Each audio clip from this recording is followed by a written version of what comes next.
the truth is that you don't get to show them the movie with all those excuses. You just have to show them a movie, and it has to work. You have to fix a problem, and then it's how creative can you be? Hello, my fellow Martians. My name is Harry Mars, and this is the On Mars Pod, where we take a deep dive into creative professionals, entrepreneurs, and other inspiring Martians alike. Especially the one with Neo in the Matrix is kind of like a camera dolly that's moving really quickly.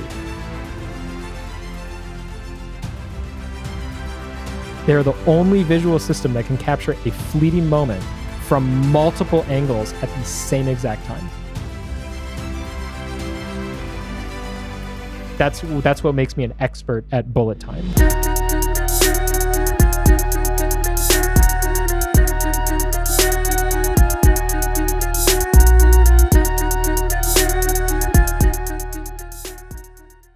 Hello, my fellow Martians. Today on Mars, we are joined by a professional filmmaker, a business owner, and one of the smartest people I know.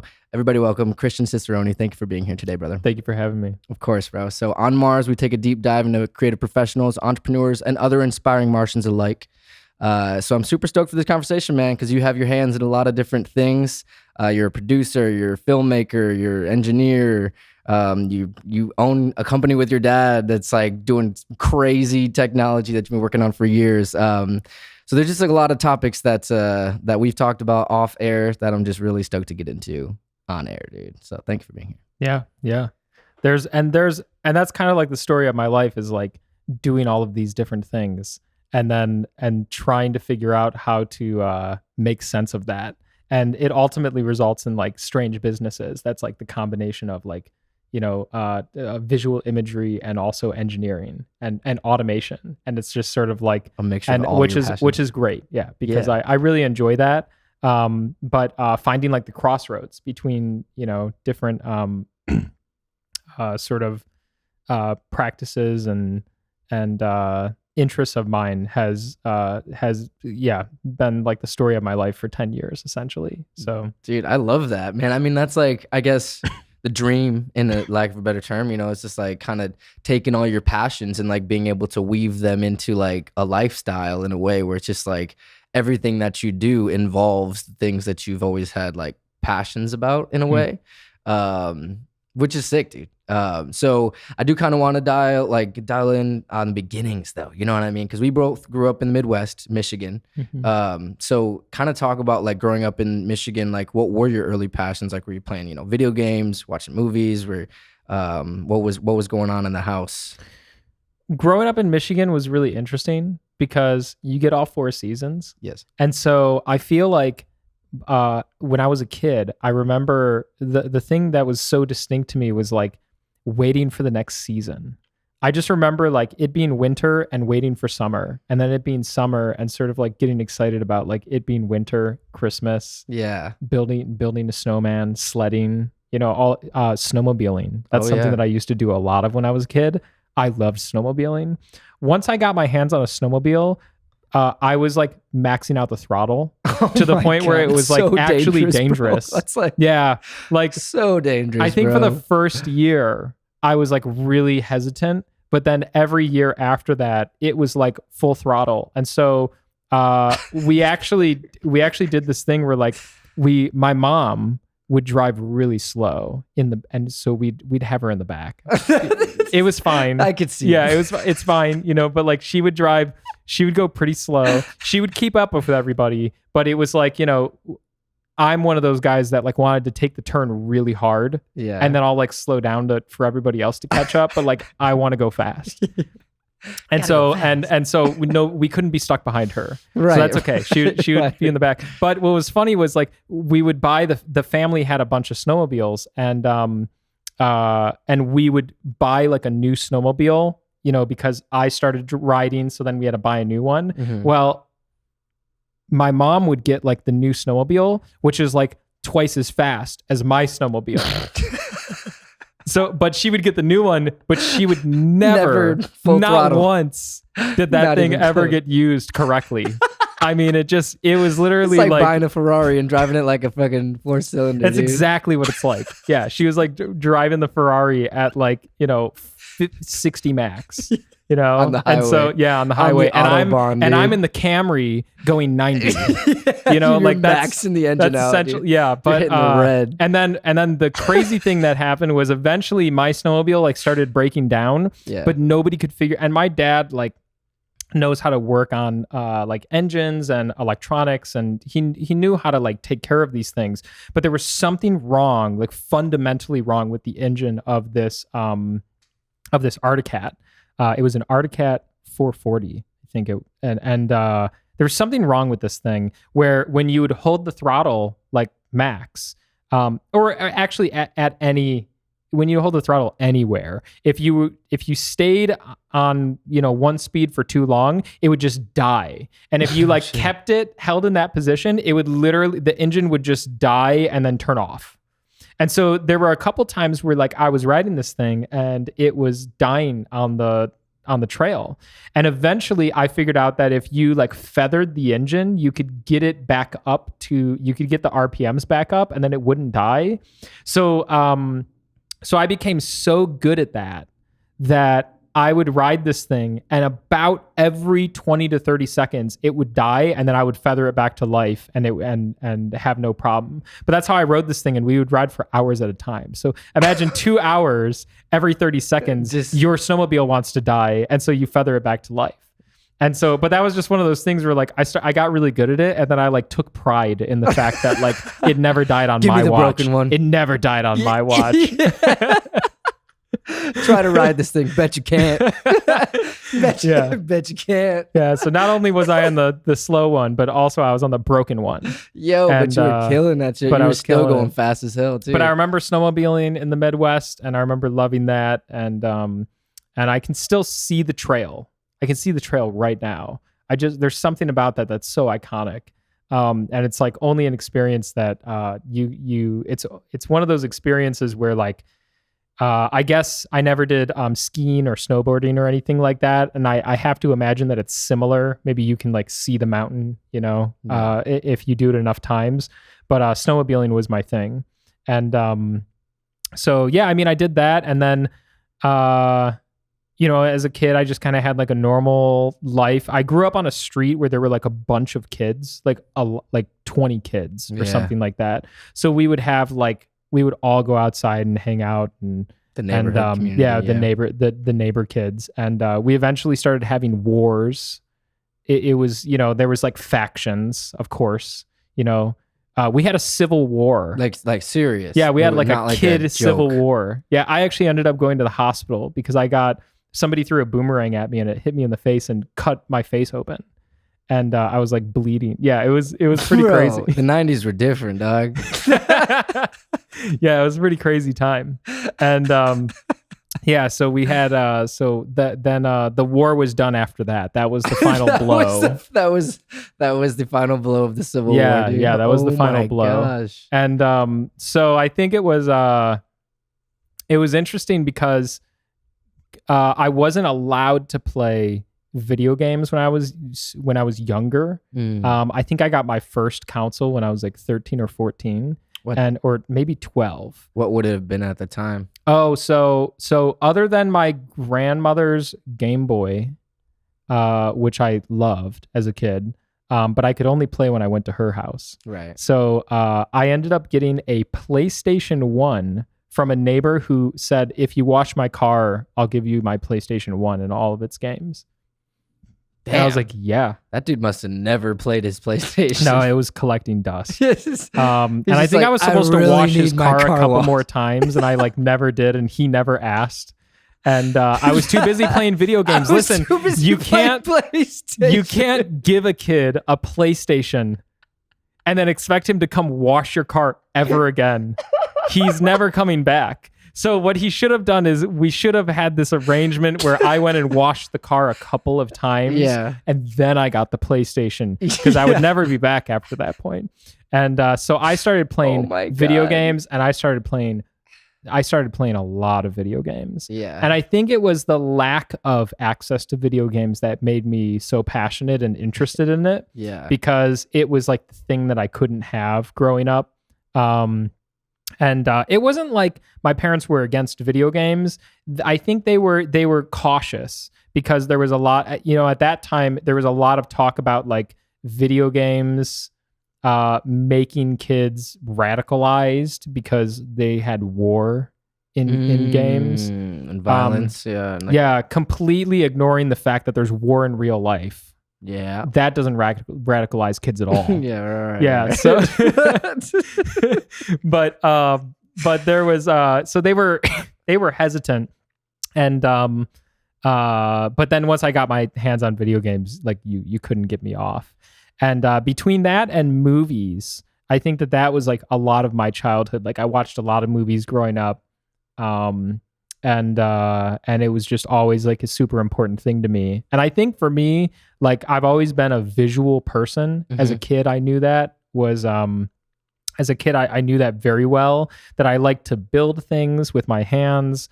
I like to watch movies and play video games, but I was never really one to read many books. I could read a book every once in a while if it really hooked me, but I wasn't sitting around. I'm not sitting around like reading books all day long. Yeah. The visual medium to me was just too interesting, and I got hooked on the visual language very, very early on.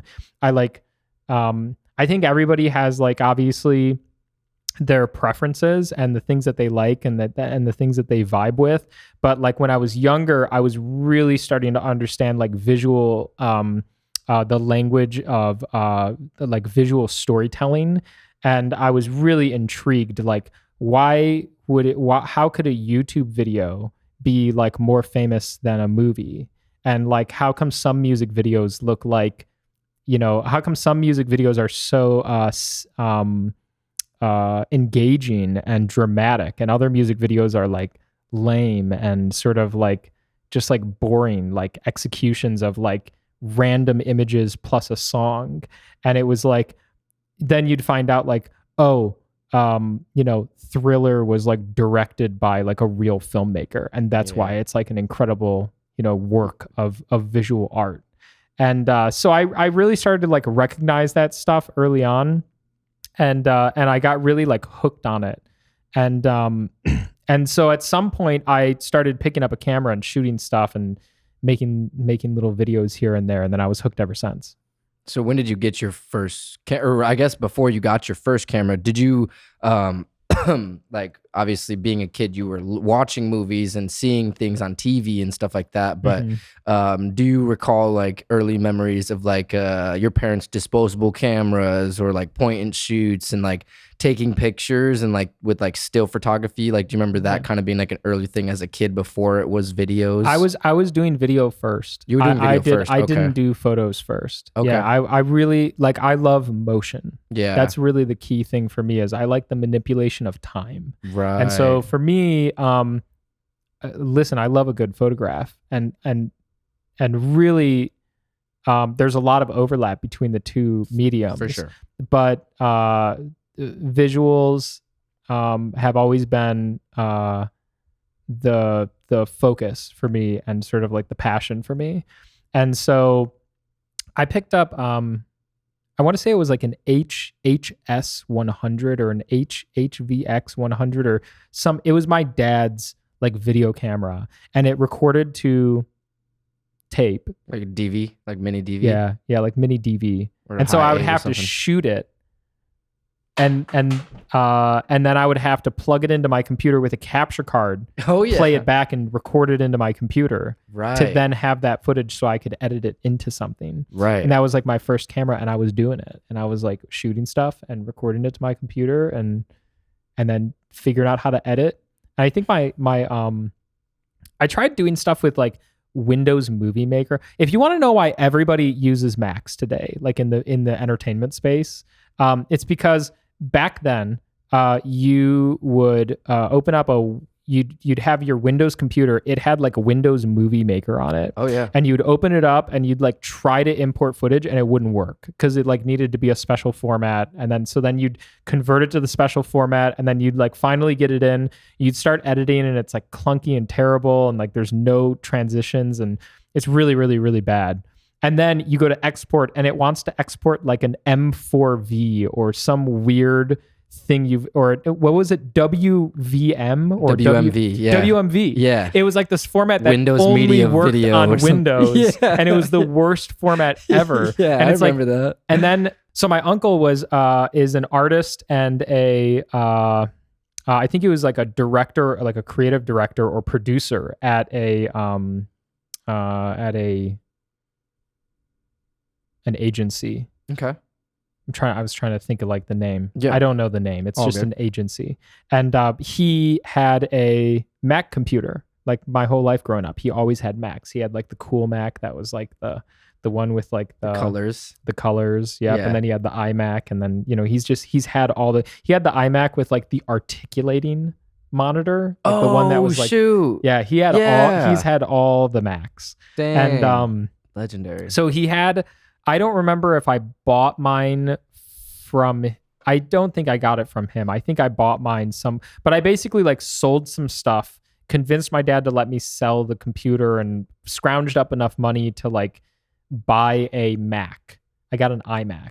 Mm-hmm. And then it was like iMovie was on the iMac and like I could just make movies. Yeah. Like iMovie was just so easy to use, would take any format, had a beautiful interface, had tons of interesting tools, and you could just make a movie. And then you had like was it Audacity or the free and then you editing had software, the Apple Motion. Okay. And so you had like all of these great tools that were like Mac compatible, not what's not Audacity, what's the GarageBand. Oh yeah. So like Apple just had all of these like tools built in that were Mac that like specific. allowed you to create amazing things even when you didn't know what you were doing. Right. And so I started making movies on my Mac computer and it was really great. And so I just made like little things here and there. And when I was like a teenager, I started posting stuff to Facebook, but I never posted to YouTube. And I always wonder like maybe I should have posted everything to YouTube. Yeah. And I would have just like kept doing that over the years and like would have actually had like a YouTube channel. Yeah. It's funny because like I was posting everything to Facebook at that time. And so, I had a lot of fun doing it. And I eventually I almost immediately tried turning my passion for making movies into work. And in a lot of ways, it almost like stifled my creativity a little bit. And I had to like find myself later in life because I moved too quick into trying to make money with it. But that was essentially like where, I got my start, was like making films and then trying to figure out how to make money and then finding some work.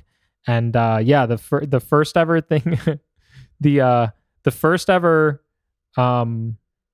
video that I edited outside of iMovie was I wanted to get professional software, and I wanted to make a video game montage. That was like because I was playing video games. Oh yeah, like a Call of Duty montage. Yeah. So I wanted to make like a Halo montage. Yeah, nice. And so I'm a genius because I decided, I was like, yeah, you know what I'll do? I'll go to YouTube and I'll find my favorite montage maker. This is like when I'm a teenager. I'll find my favorite montage YouTuber and I'll like look at the software that he uses and see what's on the list. And it was like, I found one. I don't know what video it was. And he just had a list of like software, Premiere Pro, After Effects, Audacity. Yeah, that blah, was blah, back blah, when blah, people blah. would put like their gear and everything they You used. put gear. Everybody would put like everything that they did on the line. But now it's just like, yeah, we're not going to tell you. Nobody. Yeah. And it's all kind of like, it's more or less common knowledge now, where back then I think it was less. And the gear was also important too. Like if you edited videos in Final Cut, you were like a pro. For sure. But if you were like editing videos in like Premiere, like that was kind of sus. Like at the time. Yeah.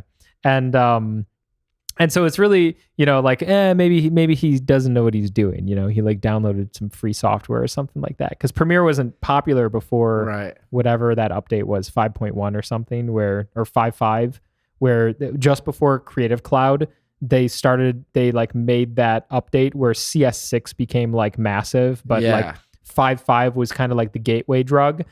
Before that, it was like everybody was on Final Cut. Yeah. If you weren't on Final Cut, like you were in trouble. And so what was really interesting though was I find this list, and for some reason I see After Effects on that list, and I go, "That's video editing software," even though it's totally not video editing software. But it's not video. Nope, it's compositing software. But I, for some reason, thought it was video editing software, and so I downloaded After. I cracked it. Yes. The part back. Yep.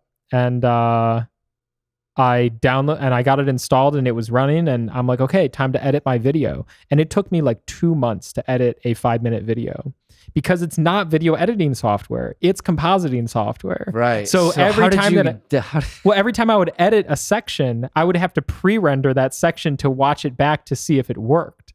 So I would edit this video, and then I would pre-render, and then I would see if it worked. And then if the cut was off by 1 frame, and I was already a stickler on day 1, I was like, it needs to be 1 frame sooner. Then I would like move it 1 frame, and then I would have to pre-render everything because After Effects didn't have caching back then. Right. So like now it caches things that are similar. So if you move something 1 frame, it only has to re-render 1 frame, and then it has the cached version of everything else, and you're good to go. Right. Back then you had to re-render the entire thing every time. Right. And my computer was slow. So so like literally editing like 30 seconds would take me like, editing 20 seconds would take me a full day of work basically. Dude, but you just didn't know. I just didn't know. Yeah. I thought that was how you made movies.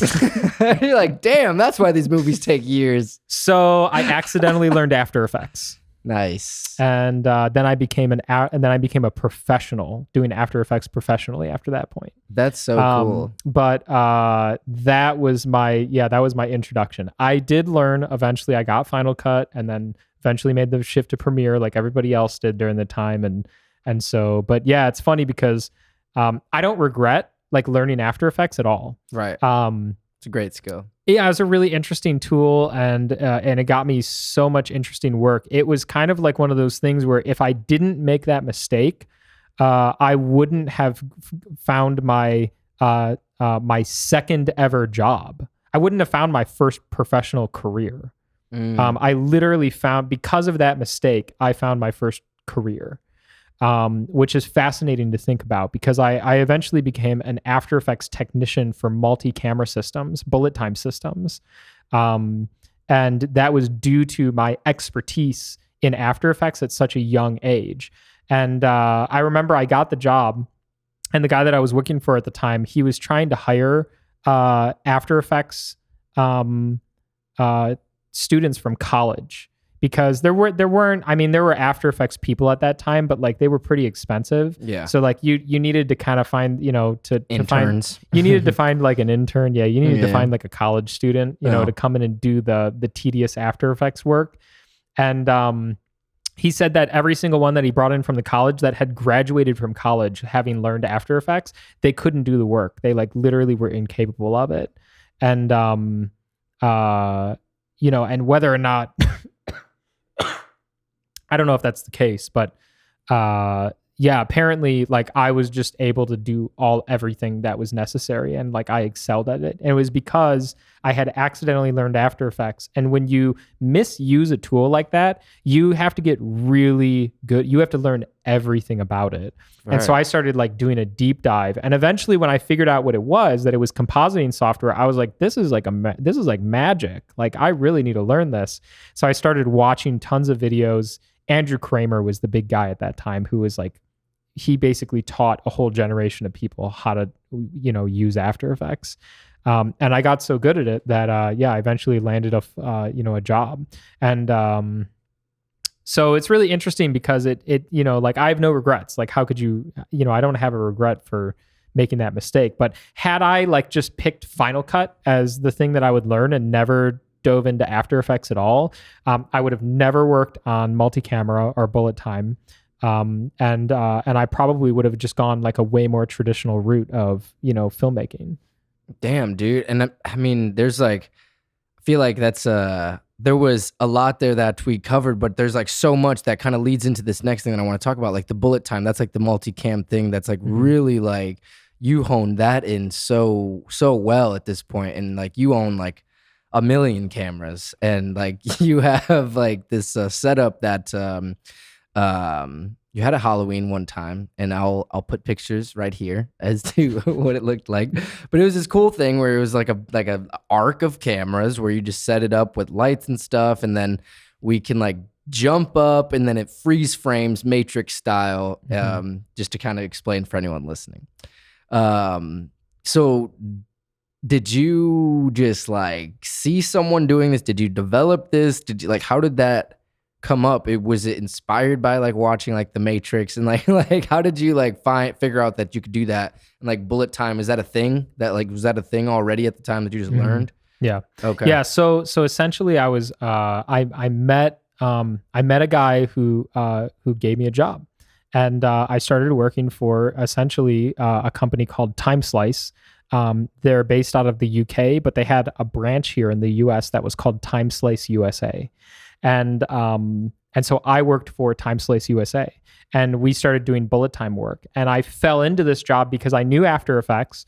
I saw them with their giant 60 camera rig at an event, and I'm like an annoying like 17-year-old, 16-year-old, and I walk up. I was 17, I think, and I walk up and I'm like, "Hey, how are you guys doing this?" And they're like, "Go away, kid. Like, we're working." And I was like, "Oh, you guys are using After Effects. That's great. Oh, so you just bring all the frames down and then you just compile them in After Effects as an image sequence. And then, oh, I guess you're using an image stabilization to smooth out the frames. And so then you can output like a really, like a still video. That's pretty cool."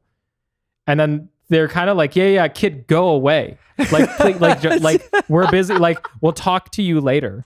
And then a day later, I got a call that was like, "Who was that kid? Who was that kid, and how did he know how to do this?" Yeah. And so I was just like, I'm just looking over their shoulder at what I'm seeing, and I'm just regurgitating what I'm seeing. So to me, it wasn't a big deal, but they were like, he knew how to do it already. So can we just talk to him? And it turns out that we were in Pennsylvania at the time, and and it turns out that they were based out of Michigan, and I lived there. Oh, wow. So when I went back to Michigan, they're like, "You should come into our studio and have a look at, this setup." And that's where and so they already had a 60 camera array, and they were, doing work professionally at that point. And so I came in as an intern and started working. And then eventually I became a contractor and continued to work with them. And then eventually I became the lead engineer and then CTO of that company. Wow. And so it was kind of like a very natural progression, but I came in as like an intern doing tech stuff. And then I eventually progressed into learning every aspect of the rig. And so I wasn't just doing the image processing anymore. I was also doing the engineering, the electrical, the setup, the configuration, the previs, the post-production, the final deliverables, communication with the client. Damn. So I was like basically producing, but also developing engineering and also executing on set. And I loved every aspect of it. I particularly liked working on set. That was where I really, that's where I learned that I do well under pressure. Like there needs to be pressure for me to work correctly. And so under pressure in those scenarios, I could remain very focused and I could execute. And those rigs at that time were terrible because the one that I had inherited was rife with electrical problems. The software, there was no off-the-shelf software at the time. It was all developed by just like random people that would like write the software for a year and then disappear and go get like a full-time job at Facebook. And so you'd have this software that like no longer had support and you didn't necessarily have the source code for, so you just had to make it work and you had to do what you could.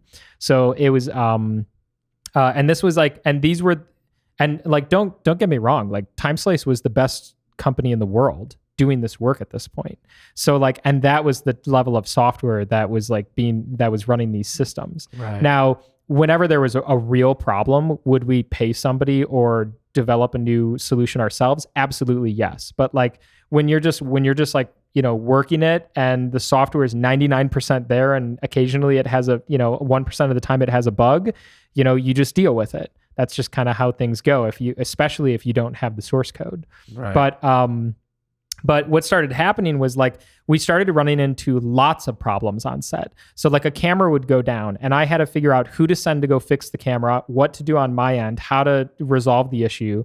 And when cameras used to go down back then, it was like 5 to 10 minutes of downtime. So you would literally, like, a camera would go down and they'd be like, how long until you're back up and running? And it's like, I don't know. Tell them 10 minutes, like and you literally for 10 minutes, like, turn the camera on, turn it off. Is it working? Okay, check the connection. Replace that wire real quick. When you work with a system that has like 60 cameras and there's 3 to 4 wires per camera? You'd be amazed at, you set up the rig and it's all working. And then an hour in, one camera randomly dies. Not a camera, I'm sorry, a cable. One cable randomly dies. What? Cables don't just die. Right. That's not a thing. They don't just randomly go bad, right? But they actually do. Wow. And so I started learning like the ins and outs of working with those types of very, very complicated systems, which involved computers, triggering hardware, triggering software, post-processing, essentially like all, power distribution. These are rigs that like needed multiple 20 amp feeds, and if you grabbed from the wrong outlets, you would actually they needed to share the same like neutral, essentially. If they had like different grounds or you pulled from an outlet that was like connected to a refrigerator, like the whole system could go down. Like the cameras would just stop communicating with the computer. So you had to be like very particular about like, no, we need this kind of line from this generator. It needs to be grounded. And so you start to learn all of these things. And for me, I was really interested in making it work. Yeah. Like, there's 2 things I wanted to do. A, pull off a really badass effect with a bullet time rig. And B, I didn't ever want to tell anybody no. I just wanted to say yes. Like, can we do this? Yes. Can we do it right now? Yes. Can we do it? And that, so whenever there was like a problem or there was something that was really slow, or there was an aspect of the design that was really, that was kind of like poorly made. And so it caused a lot of problems on set. When this would delay you like 10 minutes or 15 minutes, that might kill the director's ability to like pull off that effect, that moment. They might go like, can we capture this like this? And you say, that's going to take a 15-minute reset. And the director goes, we just don't, the producer goes, we don't have that time. And then the director is upset. It's like, I didn't ever want to do that. So that inspired me to like become extremely proficient with the hardware, software, electrical, every capacity, because I wanted to solve every single problem so we could show up and just shoot and it could be amazing. And so, so as time went on, I started developing more and more systems, and now I parted ways with that company. I don't work with them anymore, and I started working. Today, I work with a handful of companies, and I build them rigs from the ground up, and to achieve that vision of like allowing them to be able to capture incredible stuff at lightning speed and without any problems. And so to do that, I had to get pretty good at engineering. And I didn't know what I was getting good at the time. Yeah. I just knew that I was exploring a problem that needed to be solved, and then I solved it. But during that process, I had to learn software development, soldering, electrical layout, all sorts of, I know every connector of every camera. Unfortunately, I've just had to research like everything, and and even what brands of cameras, what lenses do to that situation, how you tie in certain types of lighting, and so you kind of have to like learn it all.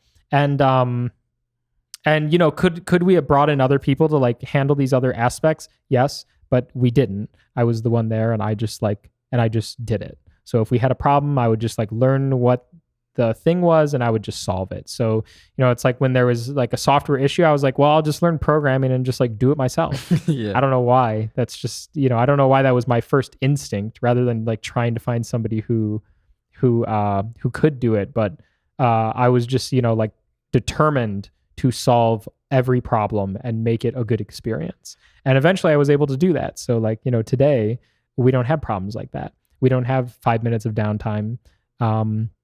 You know, we don't have massive electrical issues. None of these problems exist anymore because, you know, I devoted so much time into it. So yeah, that's how I got started in bullet time, and that's what it turned into. Yeah, I mean, you have so much knowledge now because you had to take that real deep dive and wear all those hats, for lack of a better term. It's like, so now, like you said, you learn the ins and outs of that whole system, where it's like not just taking the pics anymore. It's just like everything behind it, which, I mean, that makes sense that you ended up going through the ranks all the way to the point of being CTO, like chief technical officer of a friggin' like a massive company. I'm assuming, you know what I'm saying? Small company. Well, I mean, were they doing massive work though? Well, the company that eventually was acquired by Carvana. Damn. So it became a massive company. But and I did and that's because we were doing work for Carvana at the time. So those photography stages we designed and basically deployed. You know, the company I was working with designed those stages, installed them, and did all of the automation and everything. Yeah, exactly. Okay. So when that happened, I walked away because I didn't want to work for I didn't want to do that anymore. Yeah.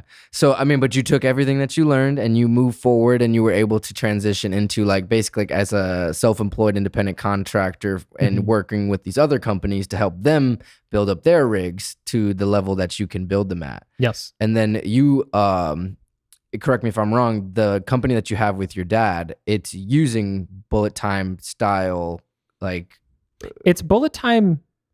It's a like similar effect, plus. but it's a different technique. Okay. So that company is Arceye. Okay. Arceye is primarily an automations and robotics company that focuses on automated capture solutions for basically businesses that need those solutions. And one of those types of businesses is automotive. And so lots of like used car companies and museums and sort of collectors and collections of cars, they want to shoot high quality photography of their vehicles. And one of the new interesting effects in that space is 360 spins. And Carvana was the one that kind of like popularized that concept. So after, the problem is that a lot of these companies don't have Carvana money. Carvana had a lot of money to build those rigs, facilities. Yeah. And they're very expensive. And so so one of the projects that we did at Arceye was we designed a lower cost solution that's still high end, but it's robotic controlled. So it does a 360 of a car that looks like bullet time, but it's one camera and a robotic arm. Right. That's right. I'm remembering it now because it has, exactly. Which is, I feel like, another innovation that like you like just from your knowledge of bullet time, like you were able to like take the concept of bullet time and be like, well, how can we like simplify this and like make it more affordable and like make it scalable, really? Because like now that allows you to like sell that technology, like you're because you know how to use it, you can sell that, and it's almost like that's a cut, like you guys have patents on this. Like this is like your own, what was the word, like proprietary, you could say it's proprietary. It's patented. That's probably the right way to say it. It's patented technology. That's the best way to say it. It's like you own. And it's custom designed. We custom designed it from the ground up because it didn't exist. Exactly. Which is so crazy. The ones that did exist were so obscenely expensive and overcomplicated for our task that they wouldn't meet the requirements of being lower cost. Right. So we wanted to hit a price point that was competitive with alternative solutions. the way that you do that traditionally is you have a turntable with a camera and you shoot. This has been like around for a long time. This is how they used to shoot 360s of cars for the big three when they had 360s on their websites in the 90s. You'd have a car on a turntable in a studio space with a camera, and you'd capture photos that way. That's how everybody does it. That's how all these companies do it, is, turntables. But we decided to build a robotic arm because these turntables need an obscene amount of maintenance. This is, once again, my obsession with solving every last problem on a, to me, there's like the visual component. The goal of the project is the visual. I'm trying to produce a beautiful 360, image of an object. Right. I want the camera to spin around it, so that way when I have it on the website, I can move my cursor and I can make it rotate, and manipulate. I can look at it from any angle. That's the goal. That's the visual goal. The things that need to be solved are everything else. It's materials, it's the floor, it's the turntable having an obscene amount of maintenance and breaking down and being really large, and also requiring you to essentially redo your floor, because you need to either seat a turntable in the floor or you need to build a false floor up to a turntable. Right. And so there's all of these requirements in that kind of situation. Or you shoot on a turntable and you cut out every single frame, where you cut out the car out of every frame and you put a false frame behind it, And so there's all of these different ways that you can sort of approach that problem. And after having worked with like 5 or 6 different brands of turntables, it became really clear. It was like, can we just get rid of the turntable? This thing is terrible. It's not accurate enough. It has lots of problems. It costs a lot of money. It takes a lot of effort to install. What if we just got rid of it? And so we explored a couple different ideas, and a camera array was one of them. Yeah. But if you want to shoot, 30, 60, 100 images of a car, you need 100 cameras. Nobody can afford 100 cameras to shoot 360s of used cars. Mm-hmm. That's not that doesn't make any sense. So, so we decided to build a robotic camera arm, and the camera arm doesn't break down like the turntable, and it's lightweight and relatively easy to install, and doesn't have any special requirements for the flooring or the walls. It just needs somewhere that it can mount up in the ceiling, and potentially to a structure, and I think it produces the desired effect. It does a 360 and of the vehicle, and it does it fast too. That's the other thing, is we wanted to make it a lot faster than a turntable. And turntables normally take around 60 seconds or longer. Some of them take up to 2 minutes. Yeah, because you gotta move a car. Right. Think about how heavy a car is, and then think about the fact that you have to speed up, move it, slow it down, stop. Yeah, I was thinking about that too with like a turntable. Like, you're putting tons of pounds on a turntable. That's probably another reason why it needed so much maintenance, just because just putting so much weight on these things, where it's like the robotic arm is just like, as long as that camera's functioning and the arm is working, it's like that shit's gonna work every single time. Yeah, the arm can be like overbuilt a little bit, to the point where its payload is so small that there's no damage to any component. Where a turntable, even if it has 50 or 100 wheels, you could overbuild a turntable, by the way, to be like, to never break. Sensors might go bad. A rat might eat the wiring. This happened once before, by the way. A rat ate wiring and broke a turntable. That's insane. There's all sorts of things that can go wrong. But at the end of the day, when you build a cost-effective turntable, it needs to have a bunch of wheels or rollers inside of it to basically, that's what the platform sits on and spins on. And so those bearings, those rollers, eventually go bad. Because they literally just grind away material. Like, something has got to give in that situation. Sure. And eventually, and you can lubricate it as much as you like, but eventually that lubrication will dry, or it needs to be re-lubricated. And so at the end of the day, it's maintenance. And so it's just one of those things where, like, we figured, what if we could just get rid of that? So that's how that company was born. Yeah. And then Arceye was born. And but now our focus is on automating other types of photo systems as well. So we do video, we do photo, but the primary focus of the company is automation, automated systems that achieve some sort of visual effect. Absolutely, dude. And it's amazing. You showed me it before, and like I'm so glad we were able to kind of deep dive into it and like bullet time thing. And I feel like we have probably like 25, 30 more minutes on the card. Cool. So there's a couple more things I want to get into as well, because you are an editor for a few different films, and you actually directed your own film as well. Duelers, is that right? Duelers. Yeah. Yeah. So kind of like, I mean, I guess we didn't really talk about like you in the film space too much. It was more so like us kind of talking about like your journey in like to getting into the editing and stuff, and how that allowed you to get into like paying gigs early on, 16, 17 years old. So getting into the film industry, creating movies, editing, producing, things like that. How did that journey start? And was that kind of like after you had this experience with like the that company and like went on to like learn all these things in After Effects? Like, did that just translate straight into the film industry? What was that transition? By the way, I want to mention something about the Duelers film. Yeah. This is going to come out like in December, right? You said, or Yeah, something like that? like Okay, November, cool. December. So I can say something now that I can't say yet, but I will be able to say in like a month from now. So that's good. Yeah, good. Nice. Okay.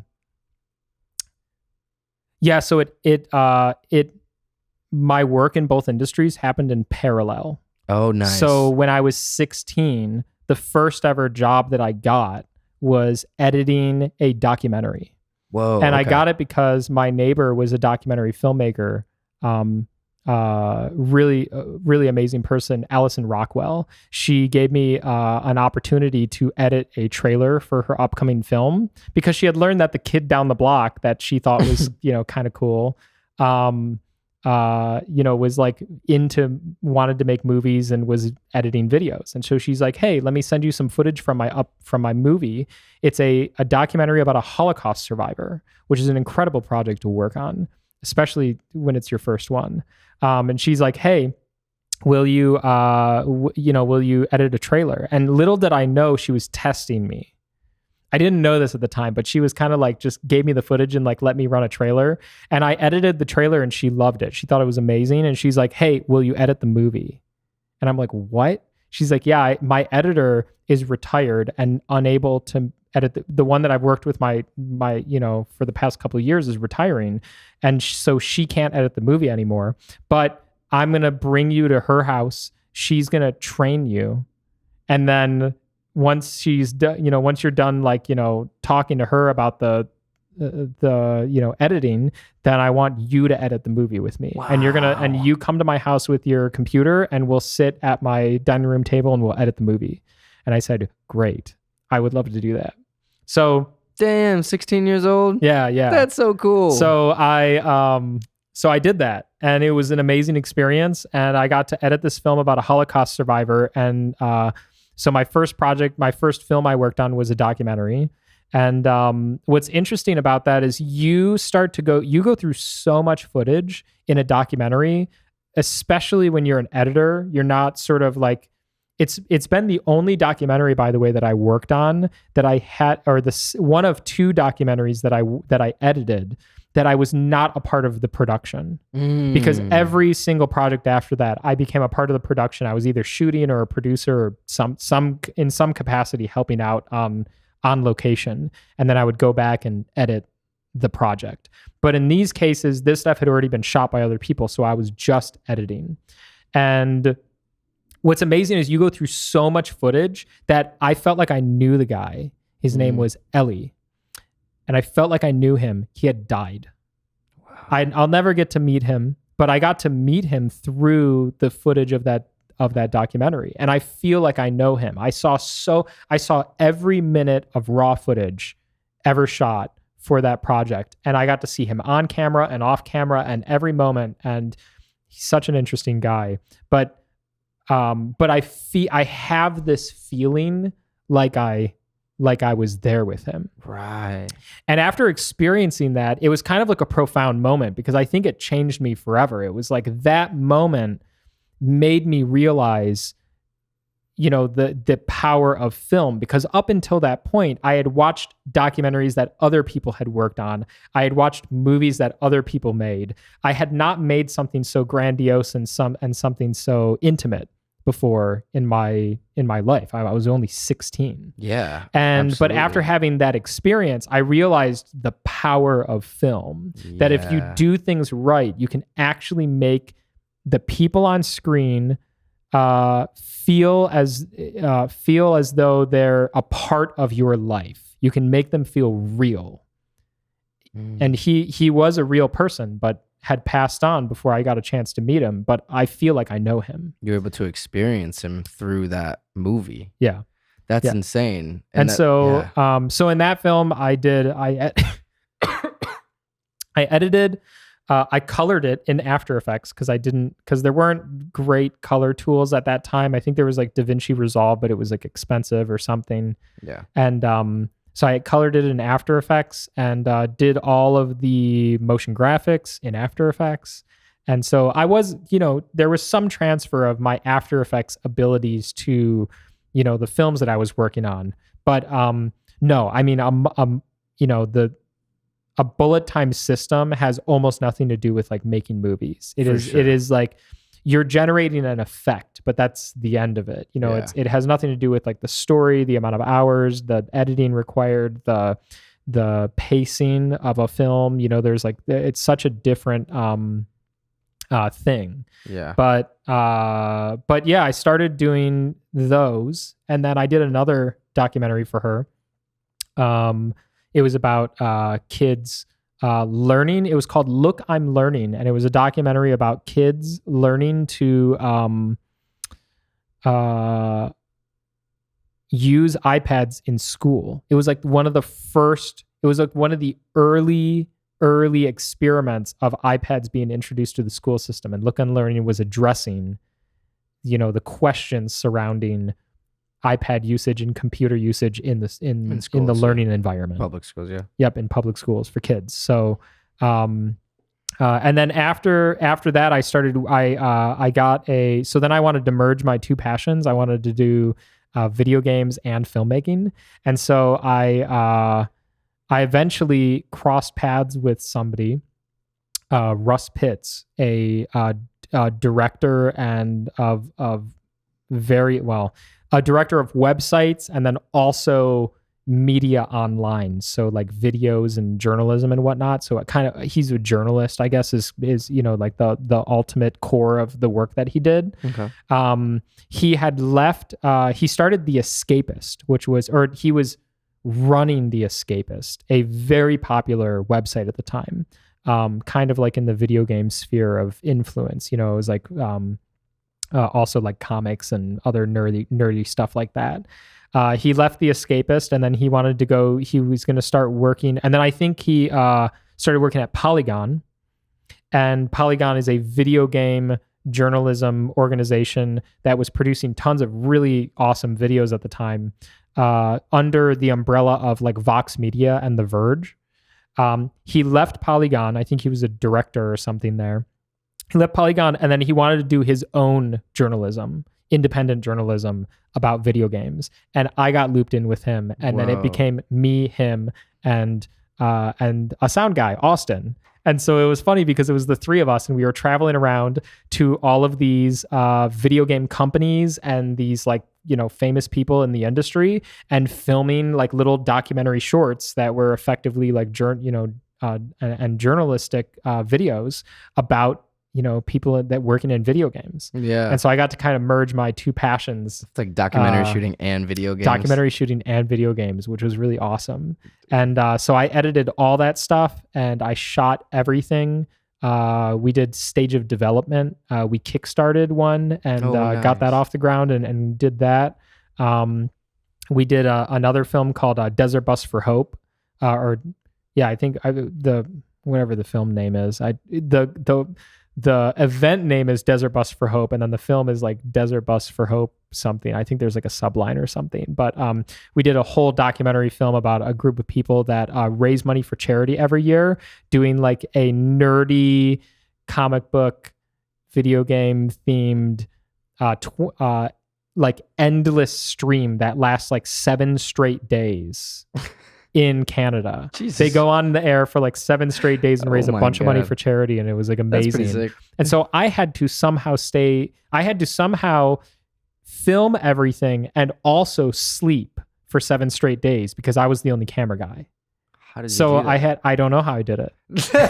I don't know. I have very little memory. I have all the footage. I slept 4 hours over 7 I have days. all the footage and none of the memory.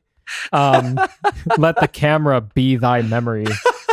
It was insane. I don't know how I slept and shot that entire thing, but I would do crazy things like I would go to sleep and I would set up a camera mounted in the corner with like a battery pack plugged in, and I would like set it to like time lapse while I was sleeping. But I'd have it on video, so I'd be like shooting while I was sleeping, and then I'd like wake up and like it will have filled up the card at that point, and then I would like swap out that camera, and then I would set up like 3 or 4 cameras while I was shooting. I'd have like a steady cam, I'd have one on a tripod, I'd have another in the corner, I'd have a time lapse going, and I would be just like operating like 4 or 5 different cameras running around all day long shooting stuff for like 7 days with barely any sleep. That's insane. And it was bonkers.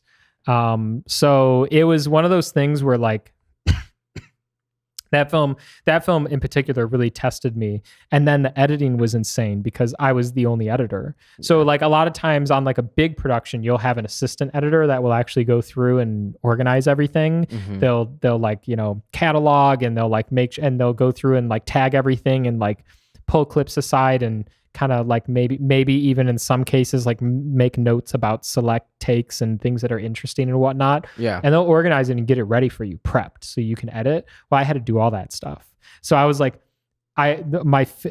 thank you Adobe Premiere for having implemented multi-camera at that time. Yeah. Because I could highlight everything and just say make multicam, and it would like synchronize all the cameras. And I had like at some points 4 cameras shooting at the same time. Yeah. But none of them were timecode synced because they were all like DSLRs and sort of mini cine cameras at that time. Yeah. That's what we were shooting on.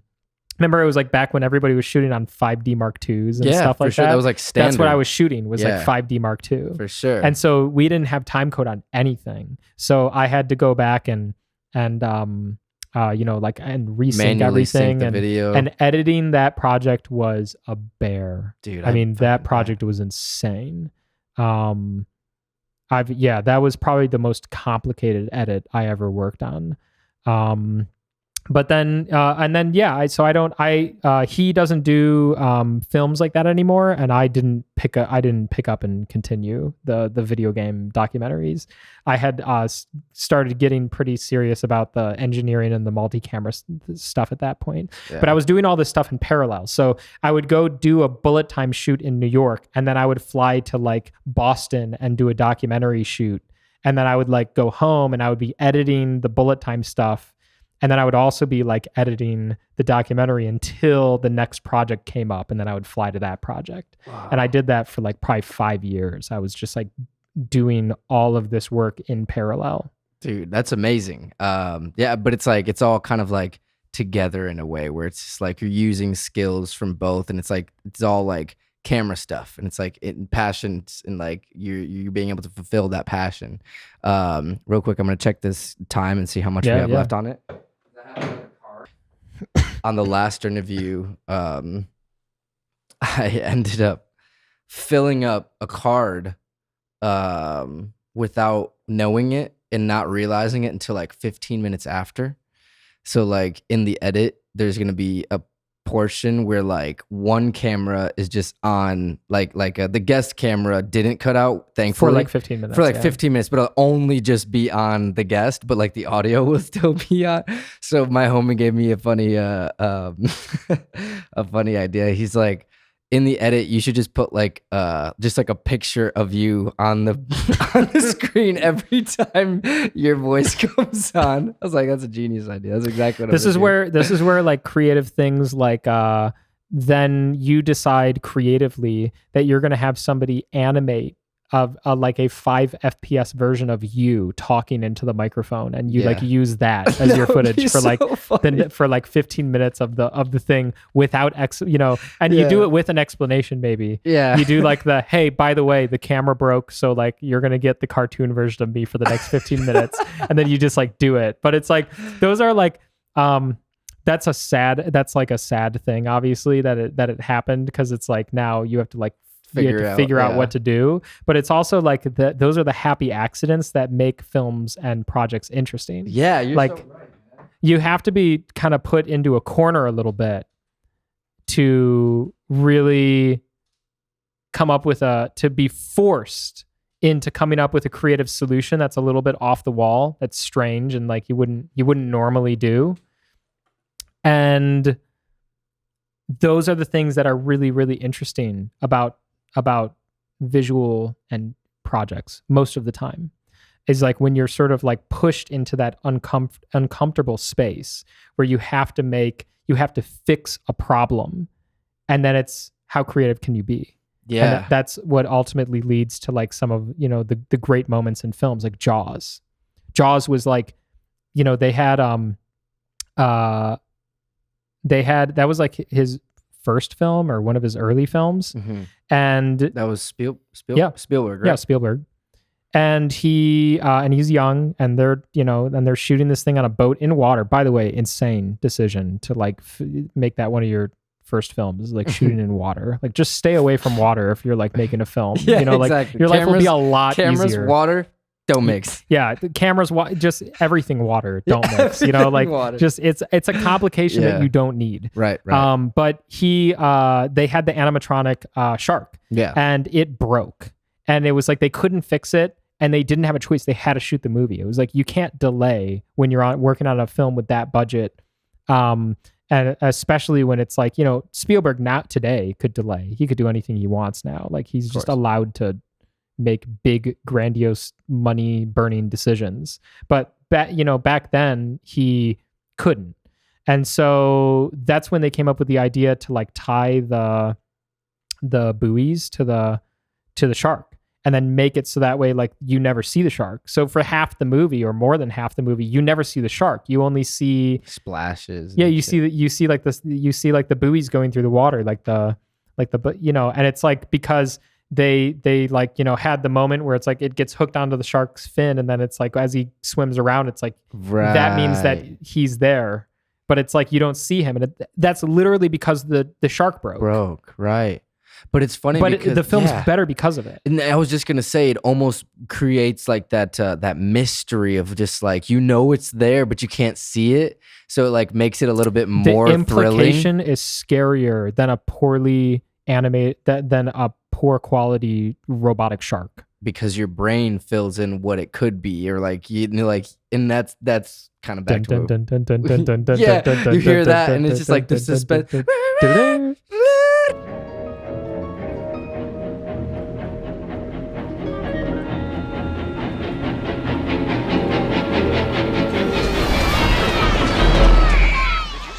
Yep. Yeah, dude. That's so crazy. That's a classic case of like being in an uncomfortable situation and having to creative your way out of it. Yeah. And that's when a lot of the best moments happen. That's actually like, so that's, it's kind of like, I think it was George Lucas was said in an interview, when you make a movie, you don't get to tell people like, this broke and that wasn't working on that day, and like the person didn't show up to work and this person got sick, and like every film is shot under with circumstances. There's always something that's going to go wrong, and the truth is that you don't get to show them the movie with all those excuses. You just have to show them a movie, and it has to work. And that's it.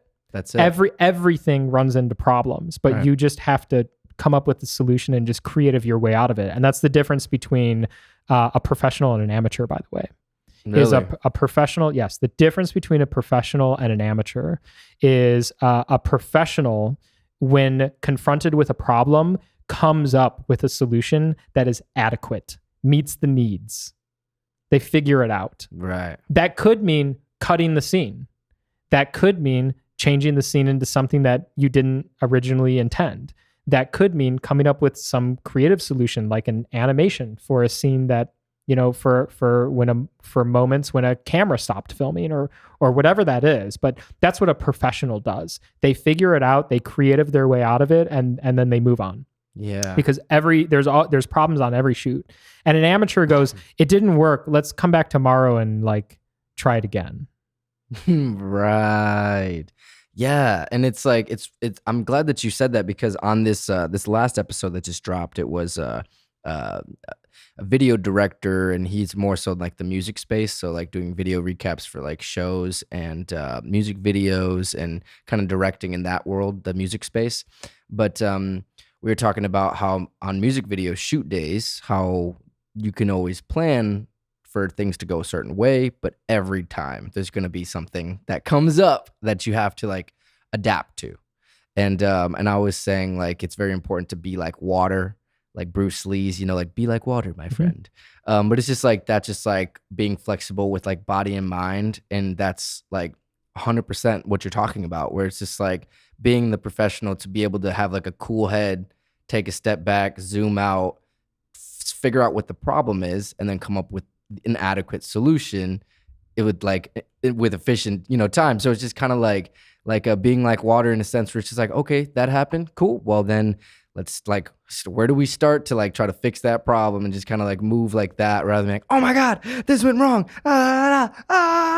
Then like everything is like, you know, everyone's running around throwing papers in the air, like crazy SpongeBob. And listen, you can, you know, the professional move is figure it out. Yeah. And then if you do it, if you try to figure it out, you do your best, you come up with a creative solution, and it still doesn't work, you can go back and redo it. Yeah. You can like just make the decision later, like we'll find the money, we'll figure it out, we'll go back and we'll reshoot the thing the way we had intended, right? But like the professional move is get it done. Just get it done. Don't waste anybody's time. Let's just keep moving. Let's be as efficient as possible. Let's find a solution for this. Right. And you know, what's really interesting is like, then there's the difference between the professional and the expert. To be a professional is to just get it done, cool-headed, you know, just move on with the project, right? Amateurs give up. Experts know how to solve the problem. That's why you want to surround yourself by as many experts as possible, because an expert is professional oftentimes, and also knows how to solve the problem. And so that's really, you know, the reason why, like, I've been doing bullet time for a long time, for instance. If there's a problem on a shoot and you tell me what the problem is, I will either ask you one or two questions and then give you the answer, or I will immediately give you the answer. There's no exceptions to that. It's very, very, very rare that I say, I don't know. Right. And if I don't know, then I don't know and we'll investigate it. But doesn't happen often. The reason why is I've seen a lot, and the systems that I work on, I know intimately. Yeah. So when something goes wrong, I say, check this cable first, then check that cable, then do this, then press this button, then do this, then come back to me. And then they come back and I go and I click a button and the problem is solved, right? Because I know exactly the sequence of events that need to happen to resolve a problem, because I've seen it so many times. That's what makes me an expert at bullet time. But when I was still learning and I didn't know all of those things, the thing that made me a professional was not going home. Right. And figuring out what to do in those moments. And the only way that you became an expert is putting in those, you know, probably 30,000 hours worth of time into figuring out how to engineer like certain things, try to like fix problems when they come up, and like all these things that are thrown at you, where it's just like, you got to figure it out. But it's just like, if you would have never taken that time as a professional to learn all those things, you would have never became an expert. So it's just like, the professional can like go both ways. Like, you can be a professional, but then also act like an amateur. Like, and then you could be a professional and then like progress to become an expert. Yeah. It's like, so that's like such a weird place to be. But being a professional is showing up and doing the work and trying not to screw people over and just get it done. Yeah. That's really what being professional is. Yeah. And that's what everybody forgets, is you don't have to have all the answers, but you need to put in the effort. Yeah. And so I don't like people who brag about like working super long days. When you work in an industry like this, in the film industry, you work super long days. It's going to happen. You're going to have the days where you work 8 hours and it's amazing. And you got to like eat caviar and go take a dip in the hot tub after work. And then you're going to have the days where you work 18 hours and you just go like back to the room and like pass out. Yeah. But but like when the flight is tomorrow morning and the thing's not working right now, like those are the days where like I stayed up 23 hours and fell asleep in the van on the way to the airport, because that's what it took to get it done. Right. And you know what? Sometimes that's what it takes, because the flight is tomorrow and we only get this one chance and we got to get it done and let's just do it. And that's because I was an amateur, because I didn't know what I was doing. You know, what's so funny is that day where I had to stay up 23 hours, I know what was wrong now. I could fix it now. I know how to resolve it today. Mm-hmm. But back then I didn't, because I was an amateur. But, you know, the professional in me just stuck with it and got it done. And I did leave that set having solved the problem. And I got on the plane with it having been fixed. So you were an amateur with a professional mindset. Yeah. Exactly. Yeah. I was a novice. I was learning. Yeah. You know, but you know, I did the right thing. I got the job done. Absolutely. Because you know, it doesn't matter. Like you just have to get it done. It needs to be, you know, you got to get on that flight. Yeah. Because I was going to another shoot. That's what the flight was for, was to go to another shoot. So it just had to get done. And look, don't put yourself in a dangerous situation. If you're going to stay up 23 hours moving around, if you're going to be a camera operator, do not stay up 23 hours. Okay. Like, let me just, you know, but if you're going to, you know, what I was doing at that time was sitting behind a computer writing code. And so, you know, I can stay up and get the job done. And you can sleep on the plane and stuff like that. But it's just like, yeah, those, like that's like that mindset of like being a professional, even though you're an amateur, like you had the ability to like just give up and like make excuses like, oh, it didn't work, that's why I didn't get it done type deal. Mm-hmm. But it's just like, that's why you ended up being who you are today, because even when you were at those early stages, whereas like now, you know, decade in the game, you're like, oh yeah, like that's such an easy problem, I don't know how I even got caught up on that. But it's just like, in that moment you didn't know, and it's just like you made sure you didn't leave until you did know. And that's like, I think that says a lot about like, I mean, even just talking to you now, because like we've had conversations like this in the past off air, and it's just like we've kind of talked, so I feel like I kind of like know your character in a way, but like I think this speaks to your character like so much, just by like that, like staying up 23 hours just to figure it out, because you are a very determined and like very like desire, like you desire like the outcome, like you're like, I can't just give up, like, you know what I'm saying? This is like, you're determined until you figure it out type deal. Yeah. And I feel like that's like in all directions, like your passions, you've like taken it to that level where it's just like, whether that be the bullet time thing, whether that be filmmaking, whether that be coding, things like that. And like, you might even learn things on accident, like in your process, but it's just like, that's part of your thing, where it's just like the determination to learn the things that you didn't know. And it's just like, you're learning new skills just because you're like trying to figure out the first thing. Like you're trying to do the thing, and then you end up learning another thing that ends up making the first thing like that you that much better at it. So I feel like that's just like, that's you have so many parallels in all of the lanes of your life. It's so cool, like that you've been able to like cultivate all of that into who you are today, and now like you work for yourself. I mean, you've been working for yourself since you were a teenager. Like that's been crazy. That's been a little bit strange, because yeah. found out later in life that like most other people don't do that. Obviously, like most other people go to university and then they get a job somewhere. Most other people start at like McDonald's at 15 I did have bosses. Like when you're a contractor, you still have bosses. The difference is instead of having one boss, you have a bunch of them, and you can fire your boss. Because if you have like 5 or 10 bosses and you really don't like one of them, and you can just like get rid, you can just like tell one of them no. Yeah. And that's sort of the difference, is instead of having one boss, you have like 10.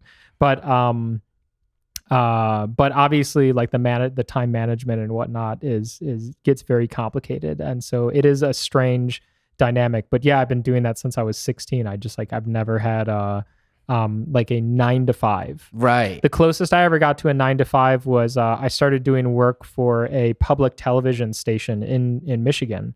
And they had me come in like twice a week from like noon to 6 p.m. or something like that. No, so that's I was helping them with editing and also workflow development. I was helping them. I actually wanted to transition them to Premiere Pro, because at that point they were about 4 years behind the curve, and they were still on like Final Cut 7. Yeah. Jesus. No joke. They were on Final Cut 7, but they were so baked into their like workflow and their routine that it was like, it worked for them, but it was so slow that I was like, hey guys, I can just like help you transition to Premiere. And then some of the editors were like super old, on the verge of retirement, and they were like started to kick back. Like they started kicking and screaming, and it was like, then I just like I just went away, because you can't force people to do anything. Sure. I was like, this is a waste of my time, so I'm not doing this anymore. I'm trying to help you. I was like, okay, bye. It's like, see, this is why I don't work 9 to 5. See, you can't force anyone to do anything though. Like you have to kind of but you know, persistence is key, and reflection is important. Yeah. That's really the key thing, is that you need to be persistent when you're learning and when you're doing it on your own, especially when you're doing it on your own, because there's nobody there to sort of, you're sort of helping yourself. And reflection is important because you need to look back at like past life experiences and situations that you were in, and you need to kind of decide, A, is this a direction that I want to keep going in? And B, how could I do it better in the future? Right. And so what you know, I'm constantly doing is like when I'm constantly reflecting on things professionally. I'm always thinking about work. And so that's always been one of my problems, is that if you ask me what I'm thinking about something I'm either going to do or something that I'm in the middle of doing. And the only time that I think about the past is when I'm reflecting on past work.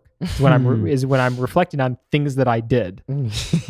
So it's only what I'm doing, or things that you did. It's only what I'm going to do, what I'm doing, or things that I did. Those are the only 3 things that I think about, and then I just keep moving forward. But I think about work a lot. Yeah. If there's a problem, I like go to sleep thinking about it. I wake up thinking about it. It's a disease. Damn, dude. I mean, how old are you now? 30. So you've been in the game for 15 years almost. If you were to count like my early sort of like when I was 16 years old, I was trying to sell. I was a theater kid. Okay. And I was trying to convince them to let me film the musicals, because the guy who shot it at the time would set up a camera, click record, and then at the end of the musical, he would click stop. And then he would take that footage and directly burn it to a DVD. So that way it started with a blue screen, and then the musical started, and then it ended. And that was what he was shooting at the time. And I said, no, let me do like an idiot. I'm like, let me for $0 for $1,000 or something like that. Let me set up 3 cameras, shoot this thing with 2 camera operators, me and one of my best friends who now owns a production company in California. So we were doing it early.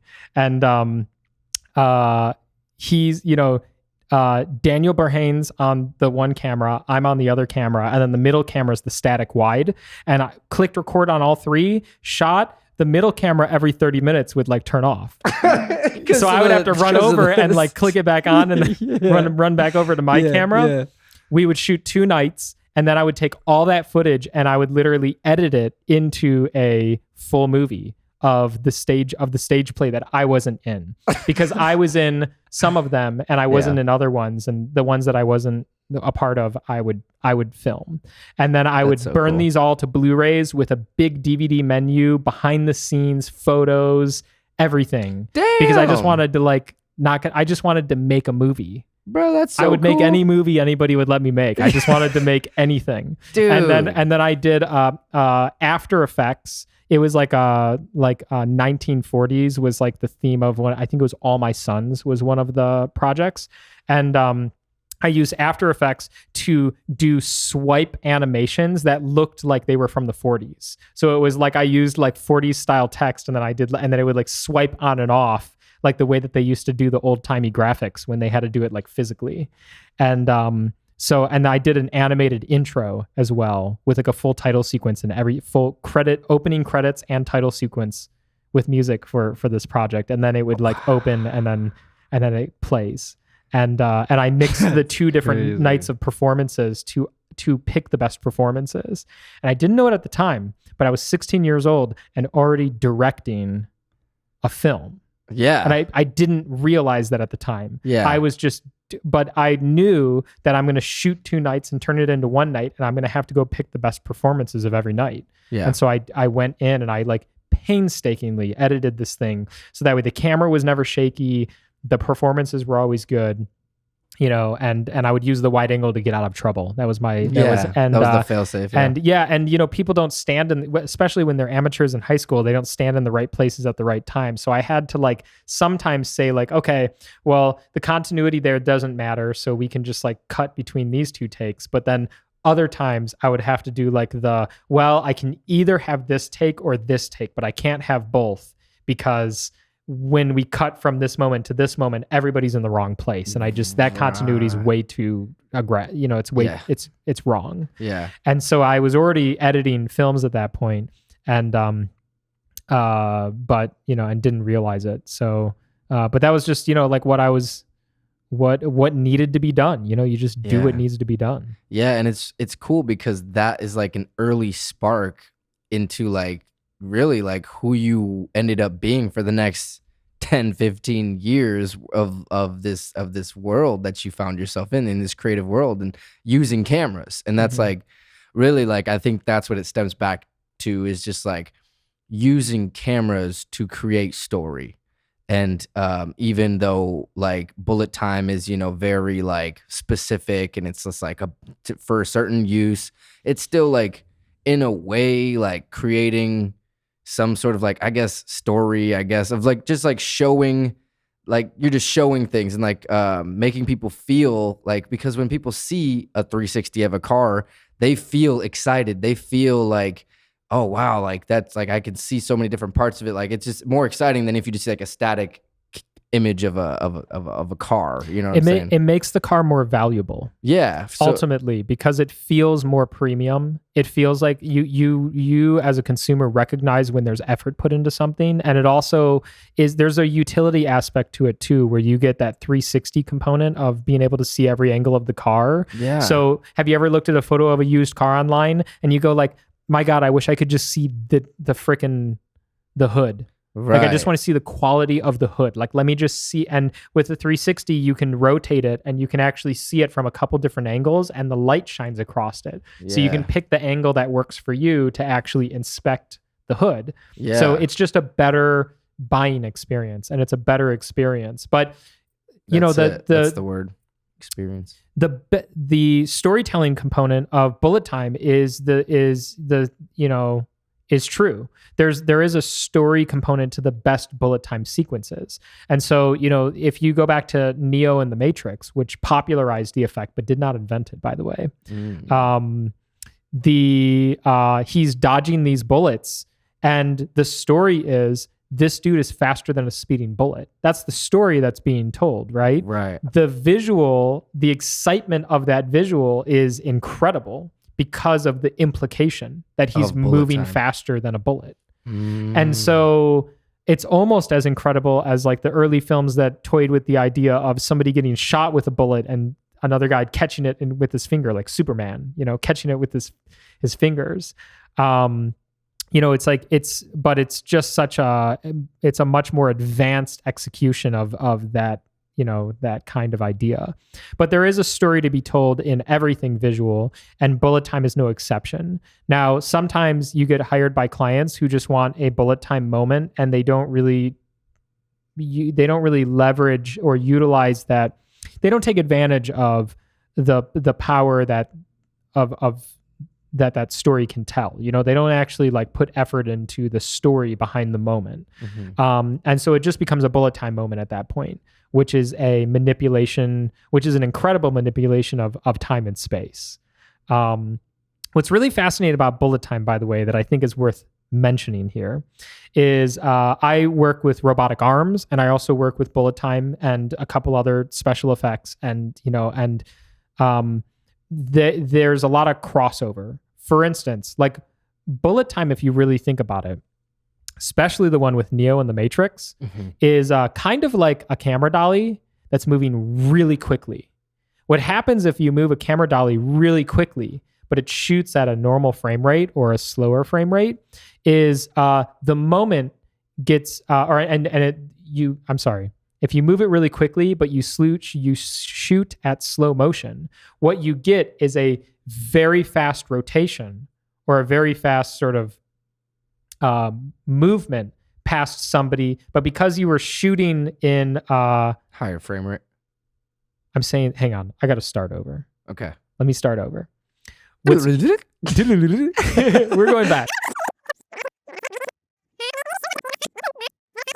Going back to the if you move really quickly, super quickly with this dolly, actually, let me take it all the way back. Okay, so the interesting thing about robotics and bullet time and camera dollies, they're all very similar. They can do a lot of very similar things. For instance, with bullet time, you set up 100 cameras and you sequentially fire them off. 1, 2, 3, 4, 5, 6, 7, 8, 9, 10. But if you do it super fast, like ridiculously fast, then you could theoretically capture a speeding bullet. Now nobody does that, by the way. Nobody does bullet time with a speeding bullet. Right. But what you do is you do, the actor, Keanu Reeves, doing a bullet sort of dodge sequence, right? But if you were to, let's say, throw a glass of water up into the air and you sequentially fired off those cameras on a bullet time rig very quickly, then you would essentially be capturing slow motion. But it's slow motion with a baked in camera move. That's how bullet time works. Oh. Bullet time is a camera with baked in motion. That's the way to think about it. If you have 100 cameras, let's do 100 cameras and 24 frames per second, you're getting roughly 4 seconds of footage from a camera for which you cannot change the motion. Right. And so now taking a picture at the exact same time. Well, that's frozen moment. That's when they all fire at the same time. This is sequentially. Oh, sequentially. They fire 1, 2, 3, 4, 5, 6. So that's why it's 4 seconds, because there's 100. Because there's 100, yeah. 20, 24, 25 frames a second. Right. You have 100 cameras. Yeah. Let's say you have 120 cameras, 30 frames per second. That's 4 seconds of footage, right? So it's 4 seconds of footage with it, but the camera, you can't change the movement. The movement is baked in because you have to play it back at 30 frames per second. Right. And so if you shoot those very quickly, one after each other, you get slow motion. And when you play it back, you get a super fast dolly move shot in slow motion. That's what a bullet time rig does. Damn. It's essentially a dolly move. So what you could do instead is you could have a camera on a dolly and you could just move it super quickly, like 200 miles per hour or something like that, right? Yeah. And you could do the same thing. You could capture a glass of water being flung up in the air and the water flying all over the place in slow motion with a camera move. But that dolly is very hard to make and it's also dangerous. Yeah. So that's why you do it with bullet time. Exactly. Now, there's the other component of bullet time where it's frozen. And so that's when all the cameras fire at the same exact time. That's my favorite one. And the reason it's my favorite one is because you can't do it with anything else. It's not physically possible. A robotic arm can move very quickly, but it can't move instantaneously. There is a delay between every moment, every frame that is shot on the camera on a robotic arm. Even if you move you'd have to move at the speed of light to be instantaneous, but even then you'd only expose one frame. Right. So you're moving at less than the speed of light, definitely, way less than the speed of sound. You're probably moving at a normal couple mile per hour, right? And you're capturing at 24 frames a second or 120 or whatever it is. It could be 1,000 frames per second. It's still going to be slow motion with movement, right? And still not instantaneous. Still not fast enough. Still not instantaneous. But with a camera array, it's instantaneous. It is the speed of light, but you have multiple camera sensors capturing the moment at the speed of light at the same time. So it freezes that moment. It's the only way to achieve that effect. That makes sense because camera 1 is here, camera 30 is over here. And they go at the same time. They go at the same time, so they can be at the same place in the same time. And that's what's so cool about multi-camera systems is the fact that they are literally the only visual capture system that can capture a moment, a passing moment, a fleeting moment that will never happen again in the history of the world. They're the only visual system that can capture a fleeting moment from multiple angles at the same exact time. Damn, that's heavy, dude. It's pretty cool. It's very cool. No, it's pretty interesting to think about it that way because so few people have taken advantage of that fact. Yeah. So few people have actually what most people want is can I jump in front of the camera and then you capture me in the air jumping, which is really cool, by the way. Which is the picture that I'm going to put up there. Yeah. Me doing that kick or whatever. But that's most of what people do. What most people don't think about is the fact that you can capture these sort of these fleeting moments in real time from multiple angles, and you can use that for more incredible effects. And so what has been really interesting in sort of the bullet time space is video, because now what we're doing is we have multiple cameras. We have 50, 100 cameras, normally less, maybe let's say 50. You have 50 video cameras. They're all synchronized with each other. So every frame on every camera fires at the same exact time, right? And then you take all that footage and you feed it into AI, like a Nerf, or you feed it into photogrammetry, which is a more traditional 3D reconstruction approach. And now you have a soccer game in 3D that you can put on a VR headset and you can watch people play soccer from any angle. You can move your head, you can move them, and they're fully in 3D. Their bodies modeled, everything. They're like a physical object. They're like a statue, a virtual statue in front of you, but with motion. They're moving. Wow. And so this is kind of the future of bullet time right now. Is almost every bullet time system in the world has been converted, or at least partially converted, hybrided into a photogrammetry system. So all that bullet time work I used to do, there's not a whole lot of that left now. Yeah. There's a little bit here and there, but most of it has turned into volumetric video, the thing I was talking about, where you have 3D models of people moving in real time. You may have seen this during basketball games and football and soccer during big events like the Super Bowl or something like that. They'll sometimes play back these volumetric video captures of those big events. Most of those rigs have been converted to photogrammetry, where now you're doing 3D scans of people. So you have 100 cameras in a room or 200 cameras in a room. They all fire at the same time, and this person gets digitized into a video game character. Exactly. Yep. And so it's the only type of system that can do that. You can't use a robot arm to do that super effectively. You can to a certain extent, but those are the best systems in the world at doing it. So yeah, a lot of these bullet time systems that I worked on and built over the years to produce these really interesting effects, now they're all doing photogrammetry scanning, and they're all scanning for movies and video games and shows, commercials, all sorts of interesting stuff. So dude, it's like, it's so cool that like all of this knowledge you have is like now getting like, it's evolving. So like now you're able to like adapt to those new technologies, and like we're getting to a point where we have to come to a close just because of space, but like I need to have you on for like another episode, you know, like a round 2, and like talk a little bit more about like go into certain things, because there's even things that's like you do in your life that we didn't really get to touch on too much, but like we didn't talk about like AI and like the strike, like things going on like that. We didn't even talk about the movie Duelers. We didn't talk about Duelers. Damn it. Fuck. Maybe that could be like because we have like literally like 4 minutes left on the card. Yeah. So like maybe like a quick rundown. quick Duelers rundown before we wrap up. So like all of this, when I said earlier that I sort of like fell into the industry and I just started working on bullet time and all these different, documentaries and whatnot. When I say that I had to go back and find myself, it's a couple years ago, I realized I had not made a film yet. And I really wanted to make a film. So I started working on some pilots with friends, and we made some cool pilots that we were going to pitch. Mm-hmm. And for one reason or another, those pilots didn't pan out. Not necessarily because we couldn't always pitch them. Sometimes there were like arguments over the pilot. There was one pilot that everybody liked so much they argued over it, and then we just decided not to make it because it was bad vibes. Wow. Yeah. So it was so then ultimately one of my buddies came to me and he said, "Hey, I got an idea for another pilot." And I said, "How about we just make a movie this time?" And he was like, "Sure, let's just make a movie." I'm like, "Yeah, feature length, not a short film, just a full feature length film."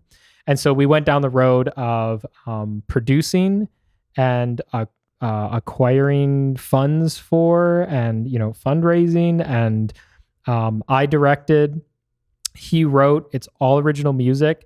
And it's a film called Duelers, and it's available now. Duelers is available now. We posted it on YouTube, and but pretty soon it's actually going to be by the time that this shows, it's going to have been through festival already.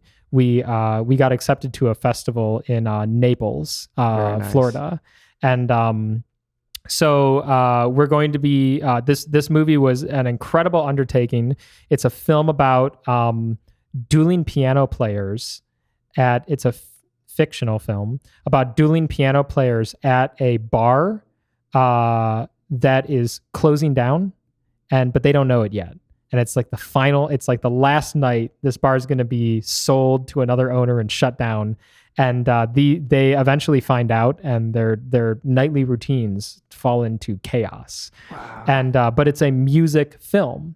So all of the actors and they perform throughout the entire film. There's over 20 original songs in this music film. It's basically a musical, and they all performed it live on set. We recorded them on set, and then we mixed and mastered later, and we shot everything in real time. So the footage you see of them performing on stage in the movie is actually the real performances. Oh, that's so cool. And all of the music was literally recorded on set. Yeah, dude. And so to do that, we had to find people who were capable of performing live very quickly. We only had 2 weeks to shoot this film. So they had to do it they only got a couple takes. And we essentially realized that the best people to do it were dueling piano players. So the entire cast is made up of real life dueling piano players acting in a film as dueling piano players. I love that so much. Oh man, I wish this wasn't ending right now. I want to go into this more. I want to have another episode, dude. For real though, we have to have another episode. There's so many things we have to talk about. I'm going to watch that movie. I'm super interested in it. I knew that it existed, but I hadn't watched it yet. So I'm super stoked now kind of getting a background information of it. Yep. Dude, thank you so much for coming on. Thank you so much for your time, dude. This has been an amazing, enlightening conversation like it always is off air. But Everybody go support Christian. It's at Christian Cicerone on Instagram. I'll put his handle right here. Go check out his companies. What's websites like you want to like drive people to? Give me some websites. Because your Arceye.com. Arceye.com. Yeah, that's the company you run with your dad. Yep. Cool. Yeah, that's the visual company. And then all of my film stuff is primarily through like my Instagram and my IMDb and all that stuff, you know, my personal webpage. Yes, this man is on IMDb. He is legit. Oh man, I swear, this is so cool, bro. But yeah, so this has been an amazing episode.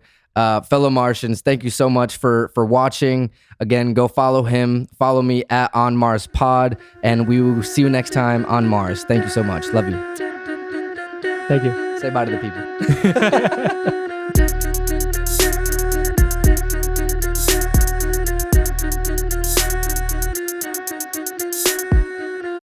Hey guys, thank you so much for tuning in and watching this episode of the On Mars Pod and for sticking around to the end, man. I really appreciate you guys. You are the real Martians. Like this video, comment below what your favorite part was, what was most inspiring to you. Subscribe to the channel, hit that bell for notifications here on future interviews coming out soon. And also follow us on Instagram at On Mars Pod. Love you guys so much. We'll see you next time on Mars.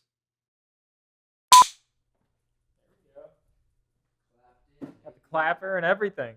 Yeah, man, we are legit on Mars. Oh yeah. The role of being a calculator was eventually replaced by the calculator, because then you could just type in all the numbers and like click plus plus plus and it would just like do it for you. And calculation is you know like an extremely important thing that needs to be done accurately, and we were just able to make computers that did it accurately. Yeah, and it's so funny that we haven't started, by the way, but I might still use some of this just because that was good. That was great. But you're gonna want to fact check that one, but yeah. which is like an incredible thought.